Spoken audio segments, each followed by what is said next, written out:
안녕하십니까. 신년 기자회견을 가졌던 1월 18일은 문 대통령 자신을 위해서나 새삼 그분의 민낯을 알게 된 사람들에게나 운수 나쁜 날이었다 하는 말씀을 드리겠습니다.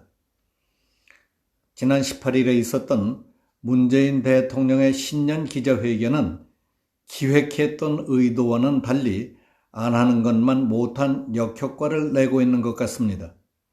회의장 세팅이나 참석자 범위, 진행 방식 등 형식적인 면에서는 머리꿰나 쓴 것으로 보였습니다.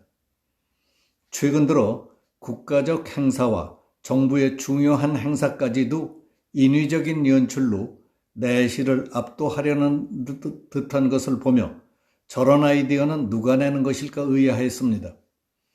TV를 통해 전국적으로 생방송을 하게 만들어 놓고 대통령이 출연하는 프로그램에 연예인을 동원해 사회를 맡기는 일은 흔히 있는 일이 됐습니다. 작년 6.25 70주년 행사는 LED 조명을 동원한 미디어 파사드 영상 효과를 돋보이도록 밤 8시 반 캄캄한 공항벌에서 한 일도 있었습니다. 어떻게 해서든지 시청률을 올려서 광고 팔아먹는 쇼 프로그램도 아닌 바에야 정중한 국가 행사나 정부의 공식 행사는 거치장보다는 좀 보수적이라 하더라도 진지하고 내실에 중점을 두는 것이 좋다고 생각이 됐습니다. 국가 형편도 좋지 않은데 안 써도 될 예산을 몇 배씩 써가면서 정중하고 의미 있는 행사를 쇼처럼 만드는 이유를 알 수 없습니다. 그리고 대통령 기자회견은 그게 뭡니까? 대통령의 문제 이전에 대통령을 보좌하고 있는 사람들에게 1차적인 책임이 있다고 봅니다. 그 사람들이 목적에 맞게 깊이 연구하고 기획하고 연출하는 것은 생각도 않고 있는지, 그렇지 않으면 역량 미달이었는지 딱해 보였습니다. 국군 통수권자인 대통령이 우리의 안보 국방 문제, 아니 핵무장 태세를 갖추고 있는 적 공격에 대비하는 군사훈련을 바로 적과 상의해가면서 결정하겠다는 식으로 말하다니 그게 말이 됩니까? 창피하지 않습니까? 문 대통령의 기자회견에서 올 3월로 예정된 한미연합훈련의 재개 여부를 북한과 협의하에 결정할 수 있다고 밝힌 데 대해 지금 시중의 여론이 어떤지 아십니까? 내게 총을 겨누고 있는 강도에게 나도 총을 좀 꺼내도 되겠느냐고 묻는 꼴이라며 애들끼리 떠들고 웃는 걸 봤습니다. 한미연합훈련도 크게는 한반도 비핵화와 평화정착이라는 한반도 평화 프로세스 틀 안에서 논의될 수 있는 문제라고요.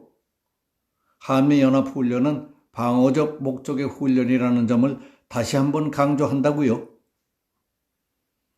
일주일 전인 1월 12일에 끝난 북한의 제8차 당대회의 핵심은 핵무력 강화를 비롯한 대외 적대 노선의 유지입니다. 핵무력 증강의 명분과 정당성을 부각시켰다는 것은 북한의 비핵화는 사실상 물 건너갔다고 봐야 합니다. 북한 당대회에서는 남조선 측이 코로나19에 대한 방역사업, 인도주의적 협력 및 북한 개별 관광 같은 비본질적인 문제를 꺼내들고 남북관계에 관심이 있는 듯한 인상을 주고 있다. 그러나 근본적인 문제는 첨단 무기 반입과 한미 연합군사훈련에 있기 때문에 이를 중지할 것까지 요구했다는 보도를 대통령은 못 보셨습니까? 북한의 비핵화, 평화정착, 한미훈련을 한반도 프로세스 틀 안에서 논의할 수 있는 문제라고요. 꿈 깨십시오. 북한 당대회 결정문을 읽어보십시오. 오죽했으면 외교부 차관 출신인 조태용 국민의힘 의원은 핵무기를 비롯한 전략무기로 한국을 정밀 타격하겠다고 하는 북한을 상대하는 군사훈련이 한미 연합군사훈련인데 문 대통령이 그 훈련 실시 여부를 북한과 협의할 수 있다니 대한민국 대통령 입에서 나온 소리라는 게 믿어지지가 않는다고 했겠습니까? 김정은은 핵무기를 포기하기는커녕 비핵화의 B자도 꺼낸 적이 없습니다. 도대체 문 대통령은 북한의 어떤 모습을 보고 비핵화 의지가 있다고 하는지 의문입니다. 뮌헨에서 히틀러를 만나고 평화를 약속받았다고 감격했던 영국의 체인벌린과 함께 세계사의 조롱거리로 남을 일이라고 했습니다. 천영우 전 외교안보 수석도 북한의 핵미사일 공격과 남침을 막아낼 훈련을 할 것인지의 여부를 공격 주체와 협의해 보겠다는 것 자체가 있을 수 없는 일이라고 했습니다. 북한의 위협으로부터 대한민국을 지키는 문제를 민족 공조의 대상으로 삼겠다고 하는 것은 국군 통수권자가 제정신으로는 할 수 없는 일이라고 개탄했습니다. 문 대통령이 말하는 평화는 북한의 핵인질 상태에서 인질범이 베푸는 굴욕적 평화라고 강조했습니다. 기자회견에서 있었던 대통령 발언 가운데 또 한 가지 심각한 말썽거리가 되고 있는 것은 입양아 학대 방지 대책에 관한 것이었습니다. 대통령은 입양 부모의 마음이 변할 수 있기 때문에 일정 기간 안에는 입양을 취소할 수 있게 한다든지 입양하려는 마음은 강하지만 아이하고 맞지 않는 경우에 입양 아동을 바꾼다든지 하는 여러 가지 대책이 필요하다고 말했습니다. 그러자 아들 둘을 입양한 최재형 감사원장이 10년 전에 인터뷰한 신문 기사가 화제가 됐습니다. 그는 그때 입양은 진열대에 있는 아이들을 물건 고르듯이 고르는 것이 아닙니다.